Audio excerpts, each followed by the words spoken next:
ಶ್ರೀ ಗಣಪತಿ ಶಾರದಾ ಗುರುಭ್ಯೋ ನಮಃ. ಶ್ರೀರಾಮ ರಾಮ ರಾಮೇತಿ ರಮೇ ರಾಮೇ ಮನೋರಮೆ ಸಹಸ್ರನಾಮ ತತ್ತುಲ್ಯಂ ರಾಮನಾಮವರಾನನೆ. ಶ್ರೋತೃಗಳಿಗೆ ಶ್ರೀಮದ್ ವಾಲ್ಮೀಕಿ ರಾಮಾಯಣದ ಯುದ್ಧಕಾಂಡದಲ್ಲಿ ಶುಕನು ಶ್ರೀರಾಮನೇ ಮೊದಲಾದ ಪ್ರಧಾನರನ್ನು ರಾವಣನಿಗೆ ಪರಿಚಯ ಮಾಡಿಕೊಟ್ಟುದು ಎಂಬ 28ನೆಯ ಸರ್ಗಕ್ಕೆ ಸ್ವಾಗತ. ಸಾರಣಸ್ಯ ವಚಂ ಶ್ರುತ್ವಾ ರಾವಣಂ ರಾಕ್ಷಸಾಧಿಪಂ ಬಲಮಾದಿತ್ಯ ತತ್ಸರ್ವಂ ಶುಕೋ ವಾಕ್ಯಮಥಾಬ್ರವೀತ್. ಸಾರಣನ ಮಾತನ್ನು ಕೇಳಿದ ನಂತರ ಶುಕನು ವಾನರ ಸೈನ್ಯವನ್ನು ತೋರಿಸುತ್ತಾ ರಾಕ್ಷಸಾಧಿಪನಾದ ರಾವಣನಿಗೆ ಹೇಳಿದನು, ರಾವಣೇಶ್ವರ, ಅಲ್ಲಿ ನಿಂತಿರುವವರೆಲ್ಲರನ್ನೂ ನೀನು ನೋಡುತ್ತಿರುವೆಯಲ್ಲವೇ? ಅವರೆಲ್ಲರೂ ದೊಡ್ಡ ದೊಡ್ಡ ಮದಿಸಿದ ಆನೆಗಳಂತಿದ್ದಾರೆ. ಗಂಗಾ ತೀರದಲ್ಲಿರುವ ಆಲದ ಮರಗಳಂತೆಯೋ ಹಿಮವತ್ ಪರ್ವತದಲ್ಲಿರುವ ಸಾಲ ವೃಕ್ಷಗಳಂತೆಯೋ ಇದ್ದಾರೆ. ಅವರ ವೇಗವನ್ನು ಸಹಿಸಿಕೊಳ್ಳಲು ಯಾರಿಂದಲೂ ಸಾಧ್ಯವಿಲ್ಲ. ಇಚ್ಛಾನುಸಾರವಾಗಿ ರೂಪಗಳನ್ನು ಧರಿಸುವ ಇವರು ಮಹಾಬಲಿಷ್ಠರು. ದೈತ್ಯ ದಾನವ ಸದೃಶರಾಗಿರುವ ಎಲ್ಲರೂ ಯುದ್ಧದಲ್ಲಿ ದೇವತೆಗಳ ಪರಾಕ್ರಮಕ್ಕೆ ಸದೃಶವಾದ ಪರಾಕ್ರಮವನ್ನು ತೋರಬಲ್ಲರು. ಅವರ ಸಂಖ್ಯೆಯು 21 ಕೋಟಿ ಸಹಸ್ರ ಶಂಖ 100 ವೃಂದಗಳಷ್ಟಿವೆ. ಅವರೆಲ್ಲರೂ ಸುಗ್ರೀವನ ಮಂತ್ರಿಗಳು, ಕಿಷ್ಕಿಂಧ ವಾಸಿಗಳು. ಕಾಮರೂಪಿಗಳಾದ ಅವರು ದೇವ ಗಂಧರ್ವರಿಂದ ಹುಟ್ಟಿದವರು. ದೇವತೆಗಳಿಗೆ ಸಮಾನವಾದ ರೂಪವುಳ್ಳ ಆ ಇಬ್ಬರು ವಾನರರು ಜೊತೆಗೂಡಿ ನಿಂತಿರುವುದನ್ನು ನೀನು ನೋಡುತ್ತಿರುವೆಯಲ್ಲವೇ? ಅವರೇ ಮೈಂದ ದ್ವಿವಿಧರು. ಯುದ್ಧದಲ್ಲಿ ಅವರಿಗೆ ಸಮಾನರಾದವರೇ ಇಲ್ಲ. ಬ್ರಹ್ಮನ ಅನುಜ್ಞೆಯನ್ನು ಪಡೆದು ಅವರಿಬ್ಬರು ಅಮೃತ ಪ್ರಾಶನ ಮಾಡಿದ್ದಾರೆ. ಅವರಿಬ್ಬರು ತಮ್ಮ ಭುಜ ಬಲ ಪರಾಕ್ರಮಗಳಿಂದ ಲಂಕೆಯನ್ನು ಧ್ವಂಸ ಮಾಡಲು ಆಶಿಸಿದ್ದಾರೆ. ಮಹಾರಾಜ, ಇತ್ತ ಕಡೆ ಮದೋದಕವನ್ನು ಸುರಿಸುತ್ತಿರುವ ಆನೆಯಂತೆಯೇ ನಿಂತಿರುವ ವಾನರನೊಬ್ಬನನ್ನು ನೋಡುತ್ತಿರುವೆಯಲ್ಲವೇ? ಅವನೇನಾದರೂ ಕುಪಿತನಾದನೆಂದರೆ ಬಲಪೂರ್ವಕವಾಗಿ ಸಮುದ್ರವನ್ನೇ ಅಲ್ಲೋಲ ಕಲ್ಲೋಲ ಮಾಡಿಬಿಡುವನು. ಆ ವಾನರನೇ ಹಿಂದೆ ಲಂಕೆಗೆ ಬಂದು ನಿನ್ನನ್ನು ಸೀತಾದೇವಿಯನ್ನು ನೋಡಿಕೊಂಡು ಹೋಗಿದ್ದವನು. ಹಿಂದೆ ನೀನು ನೋಡಿದ್ದ ಆ ವಾನರನೇ ಪುನಃ ಆಗಮಿಸಿರುವುದನ್ನು ನೋಡು.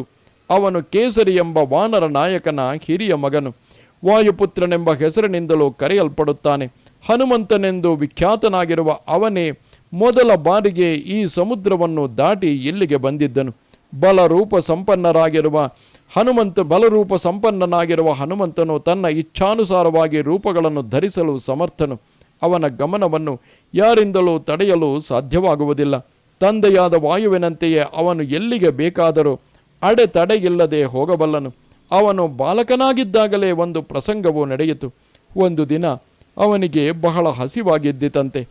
ಹುಟ್ಟುತ್ತಿರುವ ಸೂರ್ಯನನ್ನು ನೋಡಿ ತಾನು ತಿಂದು ಹಸಿವಾರಿಸಿಕೊಳ್ಳಬಹುದಾದ ದೊಡ್ಡ ಹಣ್ಣೆಂದು ಸೂರ್ಯಮಂಡಲವನ್ನು ಭಾವಿಸಿ 3000 ಯೋಜನಗಳಷ್ಟು ಎತ್ತರಕ್ಕೆ ಹಾರಿದನಂತೆ. ಇಲ್ಲಿರುವ ಯಾವ ಪದಾರ್ಥಗಳಿಂದಲೂ ನನ್ನ ಹಸಿವು ಇಂಗುವುದಿಲ್ಲ. ಆದುದರಿಂದ ಆಕಾಶದಲ್ಲಿ ದಿವ್ಯ ಫಲದಂತಿರುವ ಆದಿತ್ಯನನ್ನೇ ತಿಂದು ಬಿಡುತ್ತೇನೆ ಎಂದು ನಿಶ್ಚಯಿಸಿ ಮೇಲಕ್ಕೆ ಹಾರಿದನಂತೆ. ಆದರೆ ದೇವ ಋಷಿ ರಾಕ್ಷಸರಿಂದಲೂ ಎದುರಿಸಲು ಅಸಾಧ್ಯನಾದ ಸೂರ್ಯದೇವನನ್ನು ತಲುಪದೆಯೇ ಉದಯಗಿರಿಯ ಮೇಲೆ ಬಿದ್ದು ಬಿಟ್ಟನಂತೆ. ಪತಿತಸ್ಯ ಕಪೇರಸ್ಯ ಹನುರೇಖಾ ಶಿಲಾತಲೆ ಕಿಂಚಿತ್ ಭಿನ್ನ ದೃಢಹನೋ ಹನುಮಾನೇಶತೇನವೈ. ಉದಯಗಿರಿಯ ಮೇಲಿದ್ದ ಬಂಡೆಯ ಮೇಲೆ ಬಿದ್ದೊಡನೆಯೇ ಹನುಮಂತನ ದವಡೆಯು ಸ್ವಲ್ಪ ಜಜ್ಜಿ ಹೋಯಿತು. ಮತ್ತು ಅದು ಹಾಗೆಯೇ ದೃಢವಾಗಿಯೂ ಉಳಿದು ಬಿಟ್ಟಿತು. ಈ ಕಾರಣದಿಂದಲೇ ಅವನು ಹನುಮಂತನೆಂಬ ಹೆಸರಿನಿಂದ ಪ್ರಸಿದ್ಧನಾದನು. ವಿಶ್ವಸನೀಯರಾದ ವ್ಯಕ್ತಿಗಳ ಪರಿಚಯದಿಂದ ನನಗೆ ಹನುಮಂತನ ವಿಷಯವು ಚೆನ್ನಾಗಿ ತಿಳಿಯಿತು.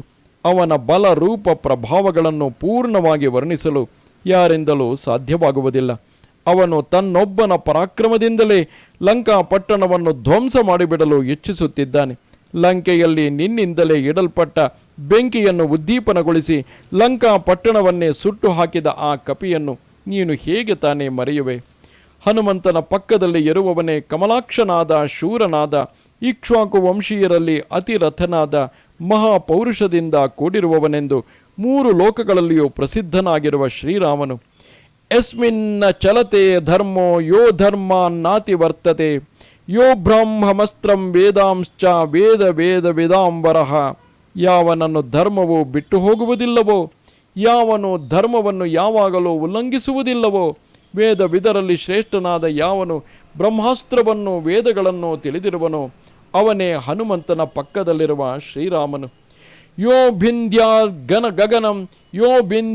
ಗಗನಂ ಬಾಣೈ ಪರ್ವತಾನಪಿ ಧಾರಯೇತ್ ಯಸ್ಯ ಮೃತ್ಯೋರಿವ ಕ್ರೋಧ ಶಕ್ರಸ್ಯೇವ ಪರಾಕ್ರಮಃ.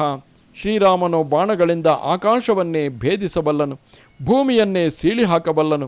ಅವನ ಕೋಪವು ಮೃತ್ಯುವಿಗೆ ಸಮಾನವಾದುದು. ಅವನಲ್ಲಿ ಇಂದ್ರನ ಪರಾಕ್ರಮಕ್ಕೆ ಅನುರೂಪವಾದ ಪರಾಕ್ರಮವಿದೆ. ರಾಕ್ಷಸೇಶ್ವರ, ಯಾವನ ಭಾರ್ಯೆಯನ್ನು ನೀನು ಜನಸ್ಥಾನದಿಂದ ಕದ್ದು ತಂದೆಯೋ ಅಂತಹ ಶ್ರೀರಾಮನೇ ಈಗ ನಿನ್ನೊಡನೆ ಯುದ್ಧ ಮಾಡಲು ನಿನ್ನ ಮುಂದೆ ಬಂದು ನಿಂತಿರುವನು. ಶ್ರೀರಾಮನ ಬಲಭಾಗದಲ್ಲಿ ಶುದ್ಧವಾದ ಚಿನ್ನದ ಪ್ರಭೆಯಂತೆ ದಿವ್ಯವಾದ ಪ್ರಭೆಯಿಂದ ಪ್ರಕಾಶಿಸುತ್ತಿರುವವನು, ವಿಶಾಲವಾದ ವಕ್ಷಸ್ಥಳವುಳ್ಳವನು, ಕೆಂಪಾದ ಕಣ್ಣುಗಳುಳ್ಳವನು, ಕಪ್ಪಾಗಿ ಗುಂಗುರುಗಳನ್ನು ಕೂಡಿರುವ ಕೇಶರಾಶಿಯುಳ್ಳವನು ಹಾಗೆ ಕಂಗೊಳಿಸುತ್ತಿರುವವನೇ, ಅಣ್ಣನ ಹಿತದಲ್ಲಿಯೇ ಯಾವಾಗಲೂ ಆಸಕ್ತನಾಗಿರುವ ಲಕ್ಷ್ಮಣನು, ಸಮಸ್ತ ಶಸ್ತ್ರಧಾರಿಗಳಲ್ಲಿಯೂ ಶ್ರೇಷ್ಠನಾದ ಅವನು, ನೀತಿಶಾಸ್ತ್ರದಲ್ಲಿಯೋ ಯುದ್ಧದಲ್ಲಿಯೋ ಮಹಾಕುಶಲನು, ಶೀಘ್ರ ಕೋಪಿಯು, ಶತ್ರುಗಳಿಂದ ಜಯಿಸಲು ಅಸಾಧ್ಯನಾದವನು, ಶತ್ರುಗಳೊಡನೆ ಮಾಡುವ ಯುದ್ಧದಲ್ಲಿ ಜಯಗಳಿಸುವ ಸಾಮರ್ಥ್ಯವಿರುವವನು, ಮಹಾಪರಾಕ್ರಮಿಯು, ಮಹಾಬಲಿಷ್ಠನು. ರಾಮಸ್ಯ ದಕ್ಷಿಣೋ ಬಾಹುರ್ನಿತ್ಯಂ ಪ್ರಾಣೋ ಬಹಿಶ್ಚರಃ. ಶ್ರೀರಾಮನಿಗೆ ಬಲಗೈಯಂತೆಯೂ ಹೊರಗೆ ಸಂಚರಿಸುವ ಪ್ರಾಣಗಳಂತೆಯೂ ಇರತಕ್ಕವನು. ರಾಘವನ ಸಲುವಾಗಿ ಅವನು ಜೀವವನ್ನೇ ತೊರೆಯಲು ಸಿದ್ಧನಾಗಿರತಕ್ಕವನು. ಅವನು ಕೂಡ ಸಮಸ್ತ ರಾಕ್ಷಸರನ್ನು ಸಂಹರಿಸಲು ಇಚ್ಛಿಸಿದ್ದಾನೆ. ಶ್ರೀರಾಮನ ಎಡಭಾಗದಲ್ಲಿ ರಾಕ್ಷಸರಿಂದ ಸುತ್ತುವರಿಯಲ್ಪಟ್ಟು ನಿಂತಿರುವವನೇ ರಾಜ ವಿಭೀಷಣ. ರಾಜಾಧಿರಾಜನಾದ ಶ್ರೀರಾಮನು ಅವನಿಗೆ ಈಗಾಗಲೇ ಲಂಕಾ ರಾಜ್ಯದ ಪಟ್ಟ ಕಟ್ಟಿಬಿಟ್ಟಿದ್ದಾನೆ. ಈಗ ವಿಭೀಷಣನು ನಿನ್ನ ವಿಷಯದಲ್ಲಿ ಕುಪಿತನಾಗಿ ನಿನ್ನೊಡನೆ ಯುದ್ಧ ಮಾಡಲು ಬರುತ್ತಿದ್ದಾನೆ. ಎಲ್ಲ ವಾನರ ನಾಯಕರ ಮಧ್ಯದಲ್ಲಿ ಪರ್ವತೋಪಮನಾಗಿರುವ, ಪರ್ವತದಂತೆ ಸುಸ್ಥಿರನಾಗಿ ನಿಂತಿರುವ ವಾನರ ಶ್ರೇಷ್ಠನನ್ನು ನೋಡುತ್ತಿರುವೆಯಲ್ಲವೇ? ಅವನೇ ಸಮಸ್ತ ವಾನರ ಶ್ರೇಷ್ಠರಿಗೂ ರಾಜನಾದ ಮಹಾ ತೇಜಸ್ವಿಯಾದ ಸುಗ್ರೀವನು. ಹಿಮವಂತನು ಎಲ್ಲ ಪರ್ವತಗಳಿಗೂ ಶ್ರೇಷ್ಠನಾಗಿರುವಂತೆ ತೇಜಸ್ಸು, ಯಶಸ್ಸು, ಬುದ್ಧಿ, ಬಲ, ಸತ್ಕುಲ, ಪ್ರಸೂತಿ ಈ ಎಲ್ಲದರಲ್ಲಿಯೂ ಸುಗ್ರೀವನು ಎಲ್ಲ ವಾನರ ಶ್ರೇಷ್ಠರನ್ನು ಮೀರಿಸಿದ್ದಾನೆ. ಪರ್ವತ ರೂಪವಾದ ದುರ್ಗದಲ್ಲಿರುವ ದಟ್ಟವಾದ ವೃಕ್ಷಗಳಿಂದ ಸಮಾವೃತವಾಗಿರುವ ಕಿಷ್ಕಿಂಧ ಎಂಬ ದುರ್ಗಮವಾದ ಗುಹೆಯಲ್ಲಿ ಸುಗ್ರೀವನು ತನ್ನ ಪ್ರಧಾನಭೂತರಾದ ಸೇನಾಪತಿಗಳೊಡನೆ ವಾಸ ಮಾಡುತ್ತಿದ್ದಾನೆ. ಅವನ ಕೊರಳಲ್ಲಿ ಸುವರ್ಣಮಯವಾದ 100 ಕಮಲಗಳಿಂದ ಶೋಭಿಸುವ ಮಾಲೆಯಿದೆ. ಆ ಮಾಲೆಯಲ್ಲಿ ಲಕ್ಷ್ಮಿಯ ಸಾನ್ನಿಧ್ಯವು ಸರ್ವದಾ ಇರುತ್ತದೆ. ದೇವ ಮಾನವರಿಗೂ ಆ ಮಾಲೆಯು ಆಕರ್ಷಕವಾಗಿದೆ. ಶ್ರೀರಾಮನು ವಾಲಿಯನ್ನು ಸಂಹರಿಸಿ ದಿವ್ಯವಾದ ಆ ಸುವರ್ಣ ಮಾಲೆಯನ್ನು, ತಾರಾದೇವಿಯನ್ನು, ಶಾಶ್ವತವಾದ ಕಪಿರಾಜ್ಯವನ್ನು ಸುಗ್ರೀವನಿಗೆ ಒಪ್ಪಿಸಿಕೊಟ್ಟನು. ಶತಂ ಶತಸಹಸ್ರಾಣಾಂ ಕೋಟಿಮಾಹುರ್ಮನೀಷಿಣಃ ಶತಂ ಕೋಟಿ ಸಹಸ್ರಾಣಾಂ ಶಂಖ ಇತ್ಯಭಿಧೀಯತೆ. 100 ಲಕ್ಷಗಳನ್ನು ವಿದ್ವಾಂಸರು ಕೋಟಿ ಎಂದು ಕರೆಯುತ್ತಾರೆ. ಅಂತಹ 100,000 ಕೋಟಿಗಳನ್ನು ಶಂಖ ಎಂದು ಕರೆಯುತ್ತಾರೆ. ಶತಂ ಶಂಖ ಸಹಸ್ರಾಣಾಂ ಮಹಾಶಂಖ ಇತಿ ಸ್ಮೃತಃ ಮಹಾಶಂಖ ಸಹಸ್ರಾಣಾಂ ಶತಂ ವೃಂದಮಿತಿ ಸ್ಮೃತಂ. 100,000 ಶಂಖಗಳಿಗೆ ಒಂದು ಮಹಾಶಂಖವೆಂದು ಹೆಸರು, 100,000 ಮಹಾಶಂಖಗಳಿಗೆ ಒಂದು ವೃಂದವೆಂದು ಹೆಸರು. ಶತಂ ವೃಂದ ಸಹಸ್ರಾಣಾಂ ಮಹಾವೃಂದಮಿತಿ ಸ್ಮೃತಂ ಮಹಾವೃಂದ ಸಹಸ್ರಾಣಾಂ ಶತಂ ಪದ್ಮಮಿತಿ ಸ್ಮೃತಂ. 100,000 ವೃಂದಗಳಿಗೆ ಒಂದು ಮಹಾವೃಂದವೆಂದು ಹೆಸರು, 100,000 ಮಹಾವೃಂದಗಳಿಗೆ ಒಂದು ಪದ್ಮವೆಂದು ಹೆಸರು. ಶತಂ ಪದ್ಮ ಸಹಸ್ರಾಣಾಂ ಮಹಾಪದ್ಮಮಿತಿ ಸ್ಮೃತಂ ಮಹಾಪದ್ಮ ಸಹಸ್ರಾಣಾಂ ಶತಂ ಖರ್ವಮಿಹೋಚ್ಯತೆ. 100,000 ಪದ್ಮಗಳಿಗೆ ಒಂದು ಮಹಾಪದ್ಮವೆಂದು ಹೆಸರು, 100,000 ಮಹಾಪದ್ಮಗಳಿಗೆ ಒಂದು ಖರ್ವ ಎನ್ನುತ್ತಾರೆ. ಶತಂ ಕರ್ವ ಸಹಸ್ರಾಣಾಂ ಮಹಾಕರ್ವಮಿತಿ ಸ್ಮೃತಂ ಮಹಾಕರ್ವ ಸಹಸ್ರಾಣಾಂ ಸಮುದ್ರಮಭಿಧೀಯತೆ. ಶತಂ ಸಮುದ್ರ ಸಹಸ್ರಮೋಘ ಅಮೋಘ ಇತ್ಯಭಿಧೀಯತೆ. ಶತಮೋಘ ಸಹಸ್ರಾಣಾಂ ಮಹೌಘ ಇತಿ ವಿಶ್ರುತಃ. 100,000 ಕರ್ವಗಳಿಗೆ ಒಂದು ಮಹಾಕರ್ವವೆಂದು ಹೆಸರು, 100,000 ಮಹಾಕರ್ವಗಳಿಗೆ ಒಂದು ಸಮುದ್ರವೆಂದು ಹೆಸರು, 100,000 ಸಮುದ್ರಗಳಿಗೆ ಒಂದು ಓಘವೆಂದು ಹೆಸರು, 100,000 ಓಘಗಳಿಗೆ ಒಂದು ಮಹೌಘವೆಂದು ಹೆಸರು.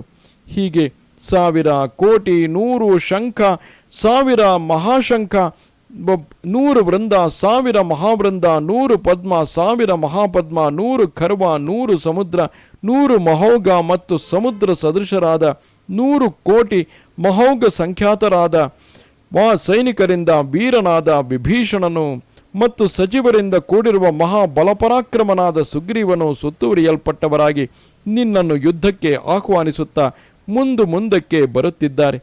ಮಹಾರಾಜ ಪ್ರಜ್ವಲಿಸುವ ಮಹಾಗ್ರಹದಂತೆ ಪ್ರಕಾಶಮಾನವಾಗಿ ಕಾಣುತ್ತಿರುವ ಮಹಾ ಸೈನ್ಯವನ್ನು ನೋಡಿ ಶತ್ರುಗಳಿಂದ ನಮಗೆ ಪರಾಜಯವಾಗದಂತೆಯೂ ಅಂತಿಮ ವಿಜಯವು ನಮಗೆ ಲಭಿಸುವಂತೆಯೂ ಯಾವುದಾದರೂ ಒಂದು ಶ್ರೇಷ್ಠವಾದ ಉಪಾಯವನ್ನು ಯೋಚನೆ ಮಾಡು. ಇದು ಶ್ರೀಮದ್ ವಾಲ್ಮೀಕಿ ರಾಮಾಯಣದ ಯುದ್ಧಕಾಂಡದಲ್ಲಿ 28ನೆಯ ಸರ್ಗವು. ನಮಸ್ತೆ ಶಾರದೆ ದೇವಿ ಕಾಶ್ಮೀರ ಪುರವಾಸಿನಿ ತ್ವಾಮಹಂ ಪ್ರಾರ್ಥಯೇ ನಿತ್ಯಂ ವಿದ್ಯಾದಾನಂಚ ದೇಹಿಮೆ. ನಮಸ್ಕಾರ.